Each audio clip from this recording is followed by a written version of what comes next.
Hello and welcome back, everyone, to the Crystal City Witches podcast. You're here with Jax and Ariana, and today we are talking about divination tools and practices.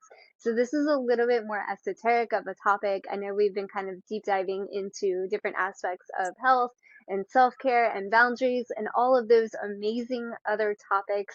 And today we're kind of bringing it back to a little bit of more woo woo, because that is kind of our specialty here. So we're really excited for you guys to be able to catch this episode. So I think I kind of want to let Ariana lead us off into our first kind of point here about this. So if you want to take it away, my dear, let's do it. Hey, you guys, missed you so much. Happy to be back. Happy to be here talking about divination. As you know, I run a spiritual business. I do readings, divination. I label myself as a diviner because I am more than just a card reader, okay? Which is cool. Which I had to grow to get to this point, okay? It wasn't like I just woke up like this. But someone out there might be thinking like, well, what the hell are you guys even talking about? Like, what is this word? I've never heard of this word. What is divination? Okay. Divination, I went ahead and got the Oxford Dictionary definition for you because, I told you guys I'm going back to school. I start in 2 weeks. Okay, so look at me with my notebook. So the Oxford definition is divination is the practice of seeking knowledge of the unknown by supernatural means. In short, I would say it's a prediction tool, okay, to predict the unknown. Or sometimes it's the semi-unknown, because sometimes when you get readings, you might hear a lot like, well, if you're a reader and you give readings, you hear a lot like, oh, this really confirms what I felt deep down.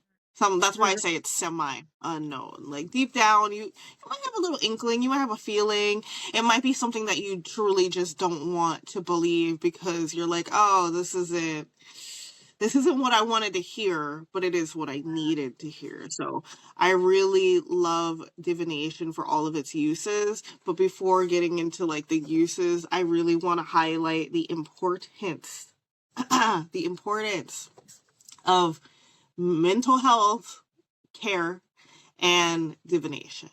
Okay? Yeah. I just don't think it's healthy to jump to this divination tool, to here, to there, to there, to that. And especially depending on what you're asking. Like, if you're asking about Billy from the 5th grade that you haven't seen since the 5th grade, that's married with children, like, that's inappropriate. I'm gonna need you to stop. Like, put down the cards. Like, for example, I was on Reddit and people post their card spreads on there, and I've responded to about 2 of them, and I've told them the truth. Like, a lot of the times it's like, don't don't don't wait around and waste your life when what you're trying to achieve isn't practical or it's not based in reality. Like, and that's okay to say. Like, when it comes to love readings can be a really slippery slope. They can be really addicting. I'm actually going to make a whole video about this on my YouTube channel because I could ramble about this forever.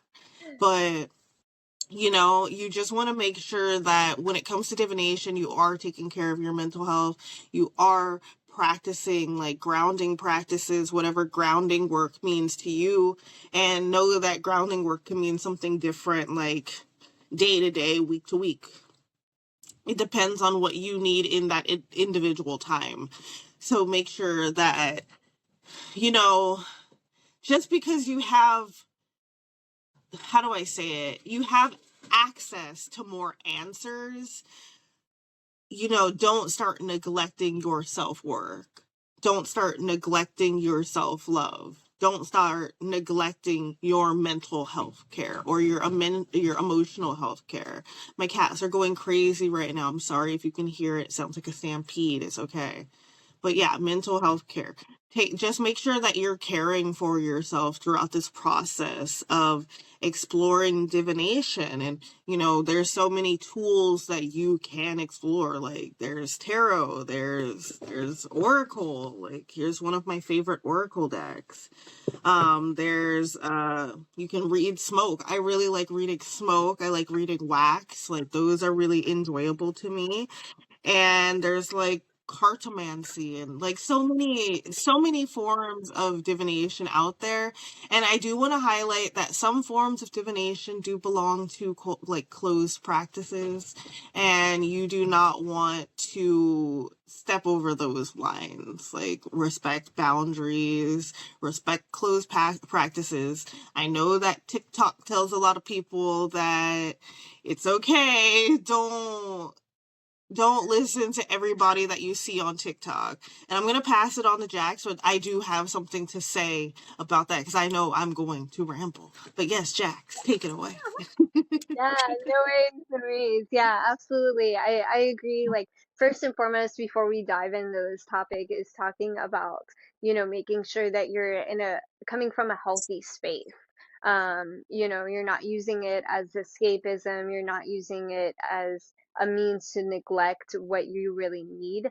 And going into divination, with a healthy mindset and, a healthy heart, because it's important that whatever you're channeling, I mean, obviously, like, we speak on channeling and divining with higher beings and light beings and God and source and stuff like that. And so if you're neglecting what you need to fulfill yourself, you're coming in with an unhealthy mindset. You might not be channeling the highest and most good, and so just being kind of aware of that as well. But yeah, there's so many different divination tools, like you mentioned. There's tarot, there's oracle cards, there's like cartomancy, like you said. There's the dowsing rods. There's also different types of divination that have been used, that have been referenced, like in the Bible. So if you're, a Christian that's watching this and you're like, oh, divination, there is divination, talked about in the Bible. And so I would encourage anybody to explore that before they,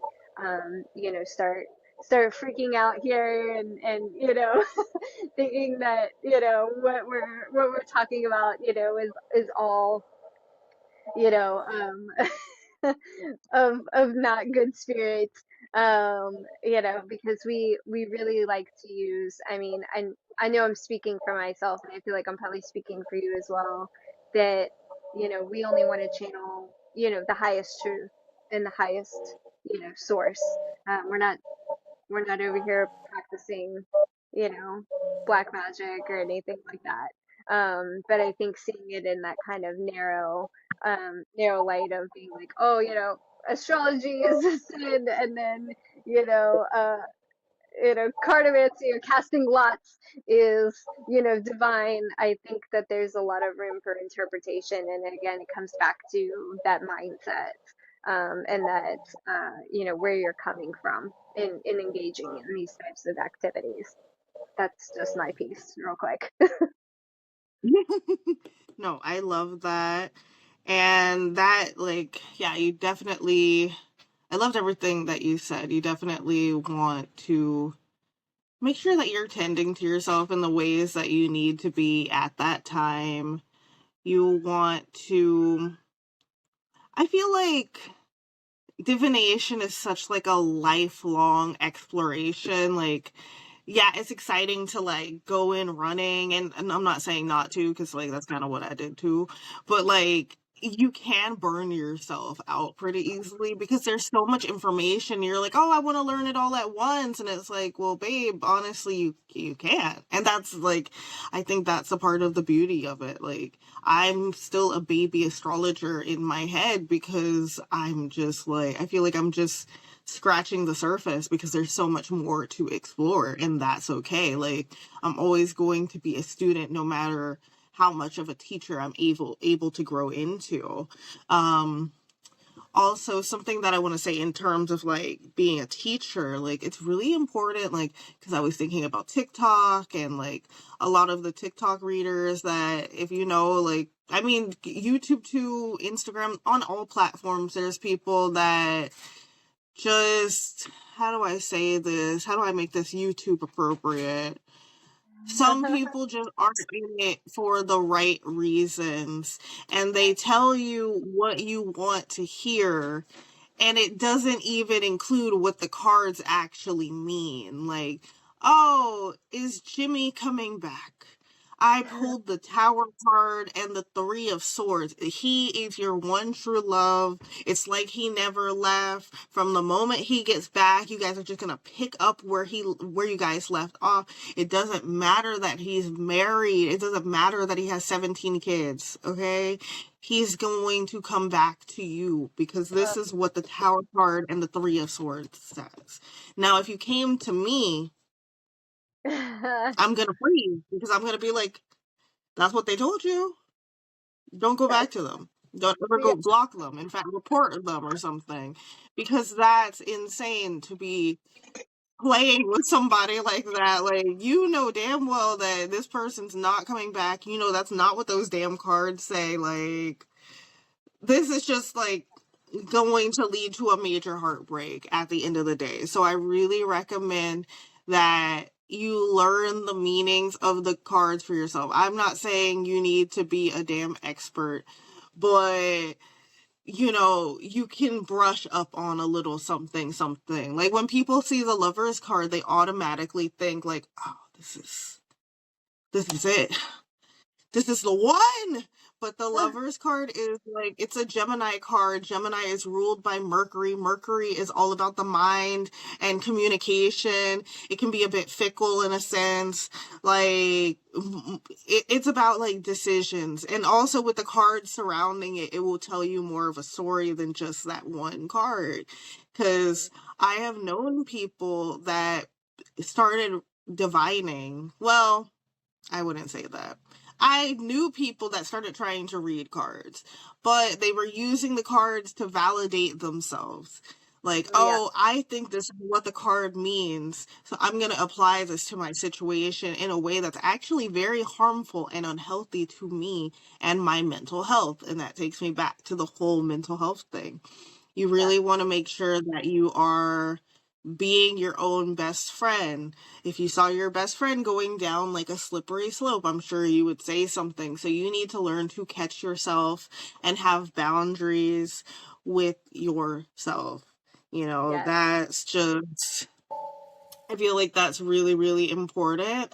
And when you said like no to escapism, I do want to highlight, because some of us have Pisces moons out there and we can't help it all the time. And it's like, I don't know, I feel like it's ingrained in us. Don't get lost in it, y'all. Step out of it. Step out of it. Don't get lost in it. Go into it. Stay. Have a little fun. Step out. Step Yeah. out. Yeah, I mean, Get there's out of nothing it. like a little bit of, you know, getting away from it all and using it as a tool to kind of take a break from, you know, everything else that's going on in life. I mean, we do that, you know, on a regular basis anyway. We go and watch TV shows, we read, we go for a walk, we, you know, go out to eat with friends. I mean, all of that is kind of a form of escapism, but who can really sit in everything, every moment of every day? You need those, it's a mental health break to be able to go and, you know, escape from all of the things that are happening in your life and in the world and direct your attention to something else. But I think it's important to note the difference between, you know, like chronic escapism and using it as a tool to get, you know, a feedback loop of you're feeding yourself the information that you want to hear versus you know, seeking an actual truth, a objective truth, a truth from, you know, a higher source, that is beyond you. And so there's that nuance there, just like with everything else. There's that nuance in, you know, using divination and of course discernment as well, like you've spoken on, you know, knowing, you know, the basics of the divination tool that you're seeking out from a practitioner. Because unfortunately, there is a lot of people out there who either don't know what they're talking about or they're willingly spreading information that is untrue or incorrect or that you just want to hear. So using that discernment and having that basic knowledge, it might not be something that you feel comfortable in practicing yourself. And so, of course, you're going to look for somebody else that has that knowledge. Like for me, tarot is not my strong suit. So if I want a tarot reading, I'm going to go to you. I know the basics and I can do them, but that's not one of my gifts or that I have applied myself towards. And so, I know the basics but I'm still going to go to somebody who really has a passion and a fine-tuned art for, that practice. But we use different divining tools, and I think it's kind of figuring out what you enjoy, what you feel called towards, and what you have like an innate gift for, because I think we all are born with the ability to divine. We all have the innate ability to interpret signs and messages, uh, and we've a lot of us have turned that off. And so I think it's really interesting to figure out what works for you and what you enjoy Yeah. doing. Yes. No, I totally agree with that. And I liked when you said, something that you said just made me think, like, okay, one, just for everyone out there, and this is kind of reiterating what I said earlier, but it's saying it in a different way. Not all divination is for you, and divination as a whole might not be for you. Just Mhm. because you have spiritual gifts, it does not mean that you are meant to be doing divination or starting a spiritual business or like giving readings. Like maybe the way that you're supposed to heal spiritually is through your hands. Maybe it's like, oh, I've always wanted to be a massage therapist and heal people's bodies in that way. Like maybe that's like your element. Maybe you're meant to be like speaking at a podium somewhere in front of a large crowd using your voice to heal people through your experiences and through your knowledge. Like just because you have spiritual gifts, there's not just one route for you. And I believe Right. that everyone has spiritual gifts. So you just need to figure out what works for you, what makes you happy. And I feel like, because I've been asked this before, like, oh, why do you think that so many people that started spiritual businesses like dropped out and they like just became very religious? Because I hear it a lot.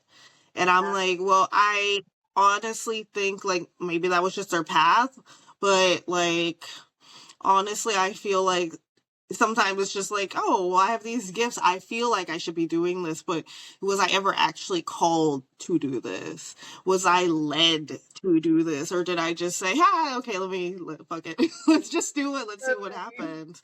Like maybe and maybe you weren't practicing grounding work. Maybe you weren't practicing cleansing. Maybe you were taking that energy from each and every reading that you were doing. Maybe you were scamming people and you have that negative energy on you and you ran to religion because you're like, this is the devil and I blame these things, but actually the negative energy is you because you were the one doing these things to people. And I feel like, not to get all religious, but I feel like when people go to religion, they feel very like, oh, all of my sins are erased. And I'm like, bro, you just did some horrible stuff like 2 hours ago. No one forgot that. What do you mean? We, Yeah. you still need to apologize and hold yourself accountable. I've Right, had right, that right. happen to me. I'm like, that's crazy. Yeah, absolutely. Yeah. And I mean, to speak on exactly what you're saying, whether you call it spiritualism or you have a specific sect of religion, there's a aspect of embodying that and, to really like earn the name, earn the title of, whatever religion or spiritual connection that you're having, because you can't go around, to use an extreme example here, you can't put someone in a forever nap uh, and then be like, oh, well, I did it for the glory of whatever God I claim. That's not embodying, the highest truth, the highest love, the most good. Or oh, now that I've turned to God, it means that all my sins are erased. Well, you're still gonna face the judicial system, okay? You did something wrong, and it doesn't absolve you of your sins. Um, but I feel like this is a whole separate topic from divination, but I just wanted to say that too. But it kind of does tie in a little bit with divination because it goes back to that using it as a force for good, a tool for good, and making sure that you're coming at it with a heart of and a mind of love and of pure light. Yeah. But Ooh. I'm curious. I wanna know what is. I have two questions for you, Mhm. and then we'll see what you say. But what is your favorite divination tool, and what is the most out there divination tool that you've ever encountered? Ooh. I think my favorite divination tool is myself, because I always tell people our greatest tool is always going to be ourselves. I really love, like, I've really strengthened my intuition, like, and strengthened my gifts. Like, I'm able to, like, ask a question, close my eyes, sit and see the imagery, which is easy for me because I'm an artist. So I'm like, oh, I see the signs, I get this, and I can give readings like that. So I think that's really cool. So that's definitely my favorite. But my favorite out there, that's a good question, actually. Like, I think one that people don't talk about as much would be like the wax readings, because wax readings can go freaking anywhere. Like, they're very interesting. Like, I used one of the candles that you got me for my birthday, the moon one. And the Yeah. way that it burned and the way that that wax burned, it looked like a snake at some point, like a snake with its fangs hanging out. I was like, whoa, whoa, whoa, this is crazy. And then it went back to being just the moon. And I was like, okay, I took pictures of it, the whole process, because it was so freaking cool. But yeah, I know there has to be a more out there way that's just like not crossing my mind right now, because I know they're out there. I know they're out there, and I'm gonna think of it afterwards, but that's Yeah. okay. Maybe I'll make like a little short or like a reel about it. Like, y'all heard about this before? Now I'm gonna start doing research and stuff. Yeah. Um, that I love that. I love that. But yeah, no, definitely. Aside from myself in favorites, it would be Oracle. I just adore my Oracle cards. Actually, should I pull a card for the collective? Yeah. For everybody that's listening, let's pull a card for our audience here. Let's see what they have. Mm. Yeah. Ooh, alrighty. So as I'm like closing my eyes, I'm seeing like the imagery of like a bouquet of flowers kind of being like being Mm. offered out to someone. Mm. it, it's giving like a sign of appreciation, a sign of love. Aw. And as I'm saying this, the door to personal healing and happiness popped out, and on the bottom of the deck it's the walking away card. So I just want you to know, if you are in a situation where you are currently walking away from someone, something, it could even be a job, whatever it may be, I know that it probably does not feel good right now. It does Mm. not feel good in the moment to have to walk away from something that brought you happiness. But over time, you probably came to realize that, you know what, I don't think this is what healthy happiness actually looks like. I think what I've been kind of living in is more of a facade, or living in the fog, not being able to see things clearly. But now, as you're walking away, that fog is lifting. You're starting to get like that pep in your step back. You're starting to feel your energy return to you. And you are literally stepping into this door to healing and happiness. Okay. So just know that things do get better. Things are already getting better. And it's okay to, like, because you might feel bad for having to step away from whatever you stepped away from.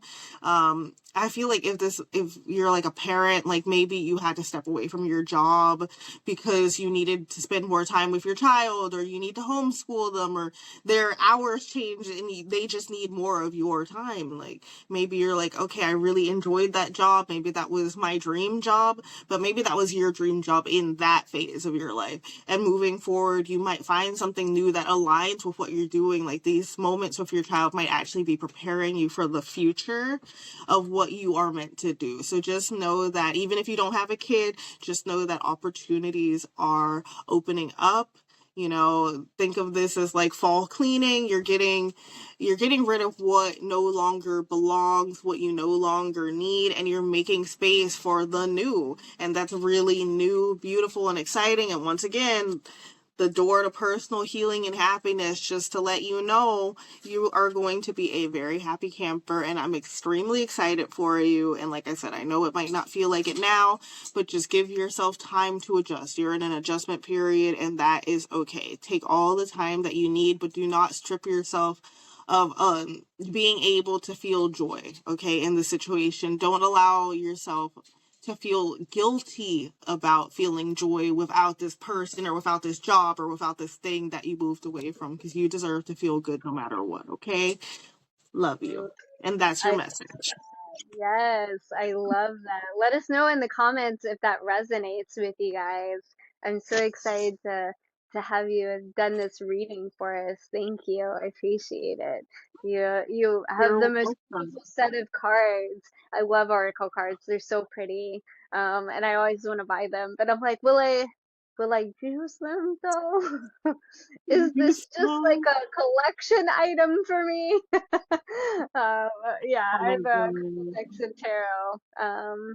But yeah, I just I tend to also kind of use my intuition and tapping into source and ancestors and my spirit guides as a as a divining tool. But more interestingly, in preparation for our video today, I did do a quick little bit of research into the different types of divination. And I don't know why I didn't think of this before, but um, we we as humans use divination all the time, whether we know it or not, in our everyday lives. You know how when you go to pick straws or draw names out of a hat, that is a type of divination. And I was like, oh, how fascinating. It's so, normalized. It's not like this woo-woo witchcrafty thing. It's just a normal, kind of way of, sorting out the unknown or, finding an objective truth. And I kind of love that that has seeped into everyday life for just a lot of people. It's very fascinating. But there was a couple of very interesting practices out there, so I would love to know from our audience what their favorite Mhm. divination tool is. What's one that they've heard of that's just really out there that they don't hear a whole lot, or even one that they find just, really, really wacky. I would love to know what our audience has to say. It's very, divination is a very wide topic that has a lot of Yeah. tools under its umbrella. There's so many different things that fall into divination. So I'd love to hear what our audience thinks. Yes. Tell us all about it. Tell us how long you've been into it. Even if it's been 2 minutes, tell us about it. I do want to say, when it comes to divination, because some people are like, well, I don't know what to read on. All I want to read on is Jimmy. Okay, no, babe. I wrote a list of some other things you can read on, like career, self-love, healing. Mm-hmm. What do I need to know at this current time? Hmm. And what is the energy surrounding this situation? Okay. Hmm. You can ask about love in so many forms, like I was asking about singing. Like, how can I heal my voice so I can sing more confidently? Was my tarot, was my oracle reading yesterday. And it gave me, like, it was basically like, just continue to do what you love and continue to practice, and you're going to get better, and things are going to flow better and get easier. And I'm like, you're right. You're right. And sometimes you just need that confidence boost. And sometimes, like, using divination as a tool for a confidence boost, or using it for something weird, like something weird or something creative, or like, it doesn't always have to be about something like detrimental to your health, is what I will say. It doesn't Like, have to it can be be serious. lighthearted. Yes. Yeah, it doesn't have to always be Yes, yeah. serious. A lot of times people turn to divination when they need, when they have a big decision to make. And so they'll pull, tarot cards, or they'll pull out their pendulum, or, you will use tea leaves, or smoke, or reading wax, or, they use oracle cards, or crystals, or runes. They use all of these methods of divination for something so serious, but have fun with it. That's how you practice, that's how you learn your preferred divination tool, and really connect with those tools, is to practice and ask it, not serious things. The divination tools, and the sources that you're connecting with, enjoy when you invite them into your everyday life. And practice with them, and use them in unserious ways. And it's fun. I mean, we can all use a little bit of fun, so use them for not serious stuff too, guys. I Yeah, totally agree with that. I love that. Like, just make sure you to create a good relationship with your decks.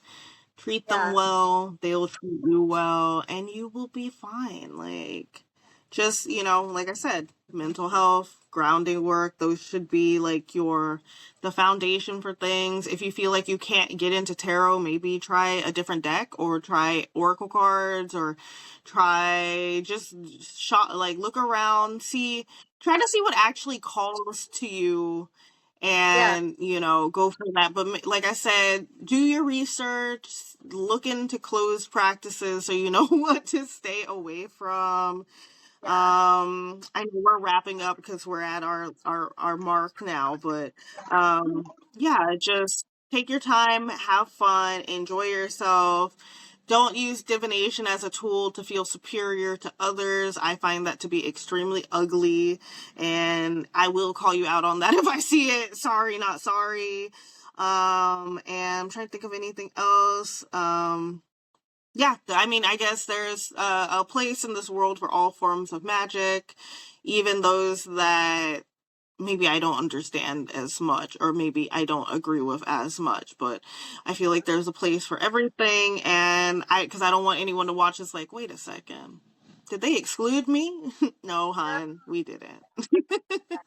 Yeah, maybe if We you love got into you. tarot, you're into, bird reading, like watching the way that the birds move, or maybe you're into, using runes or crystals. There's a place for everybody in this. And, just because one popular way doesn't work for you doesn't mean that something else won't work for you either. So finding that, that way that's going to work for you, and making sure that you're grounded, and you're coming in with a healthy mind and a healthy heart.